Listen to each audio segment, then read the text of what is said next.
नमस्कार, आप देख रहे हैं द युवा टाइम और मैं हूं आपके साथ अंशिका। मैं मौजूद हूं इस वक्त पटना सिटी के शीतला माता मंदिर में। आज हम जानेंगे कि ये मंदिर इतना प्रसिद्ध क्यों है और नवरात्रि में यहाँ लोगों का मेला और जमावड़ा लगा रहता है। कोरोना की वजह से यहाँ पे भीड़ अभी कम देखने को मिल रही है, ऐसा पंडित जी का कहना है। तो आइए हम पंडित जी से डायरेक्ट जानते हैं कि क्या है इस मंदिर की कहानी और क्यों ये माता इतनी प्रसिद्ध है। साथ ही साथ हम जानेंगे उस रहस्यमय कुएं की कहानी जो आज तक उसकी गुत्थी सुलझ नहीं पाई है। तो आइए हम सीधे जानते हैं पंडित जी से। हमारी पूजा पाठ पुष्ट दर पुष्ट होते चली आ रही है और ये हमारे ही परिवार के द्वारा माँ का सेवा भक्ति और माँ का श्रृंगार वगैरह किया जाता है। जैसा कि पता चलता है कि ये मंदिर काफ़ी पुराना है, काफ़ी प्राचीन मंदिर है, 2-2.5 हज़ार साल पहले का पुराना मंदिर है। तो कैसे स्थापना हुई इसकी और किस तरह से इसका स्थापना किया गया, किसने करवाया, इसके बारे में कुछ बताएं।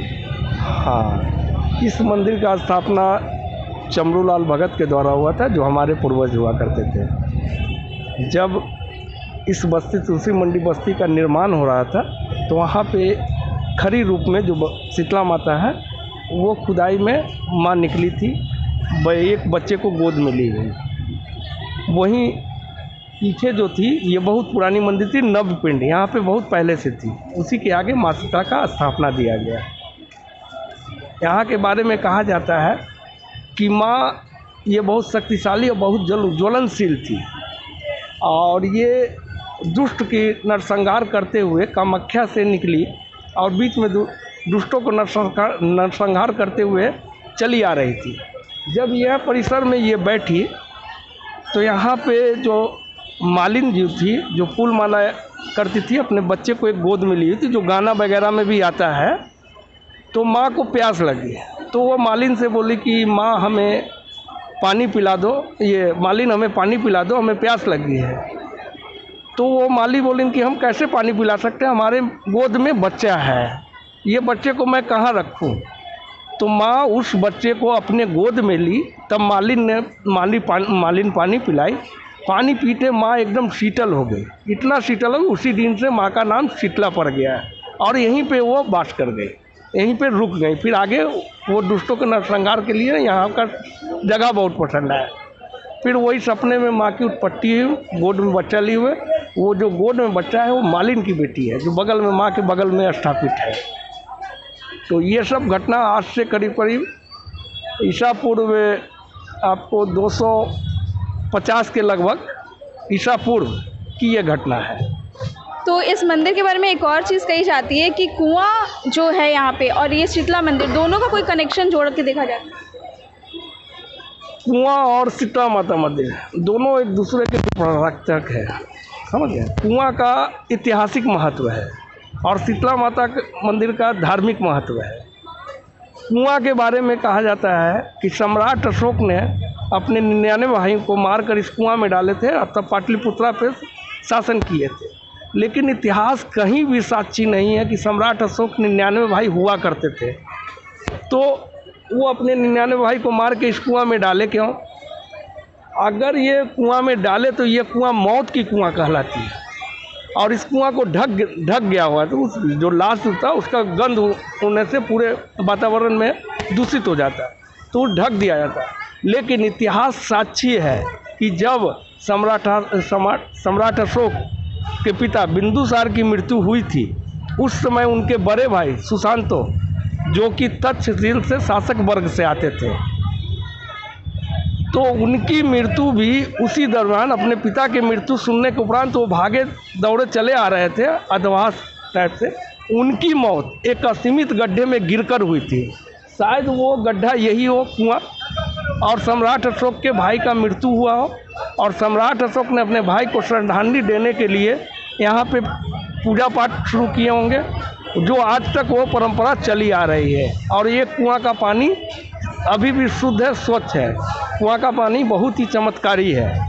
यहाँ पे निसंतान औरतें आती हैं, इस कुआं के पानी को नहाने से वो निसंतान औरत की गोद में बच्चे प्राप्ति होती है। चर्म रोग से संबंधित अगर जो भी व्यक्ति पीड़ित है, इस पानी को लगा लेने से वो ठीक हो जाता है। बहुत तरह का चीज़ है। अभी तक ये कुआं का स्रोत पता नहीं चल चुका है।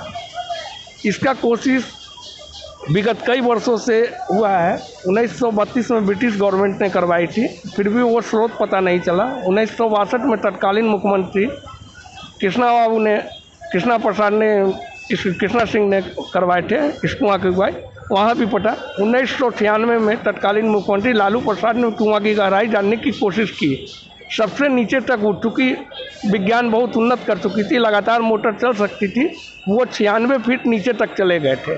फिर 1-2 घंटा के बाद वही लेयर पकड़ लिया था। आज भी इस कुआं का एक व्यवस्था है। पिछली बार आप देखे होंगे, पिछला साल पूरे पटना बाढ़ से डूबी हुई थी, यहाँ तक कि पानी ये रोड के ऊपर तक थी, लेकिन ये मंदिर परिसर में मतलब एड़ी तक भी पानी नहीं जमा हुई थी। और कुआं का जो लेवल है, अगर कितनों पानी बरसात में हो तो 1-2 फीट ऊपर होती है, अगर कितनों सुखार हो तो 1-2 फीट नीचे जाती है, उससे ज़्यादा यह ऊपर नीचे नहीं होती है। इस कुआं के बारे में एक और चीज़ कही जाती है कि ये कुआं का पानी जो है अपना रंग बदलता है। हाँ, ये कुआं का स्रोत कम से कम 7 जगह से मिलती है। ये समुद्र से भी स्रोत है इसका, लोकल नदी नाला से भी है, गंगा से भी है। तो जिसका भी लेयर ऊपर होता है वहाँ का पानी इस कुआं में चला आता है, तो वो रंग बदलते रहता है। कभी ये लोकल गंदा टाइप का लगे, काला टाइप का लगता है, तो लोकल बाढ़ वगैरह आता है, लोकल नदी। स्रोत का जहाँ जिक्र हुआ तो एक बात और कही जाती है कि इसका जो पानी है वो डायरेक्ट पाताल लोक जाता है, इसके बारे में आप क्या?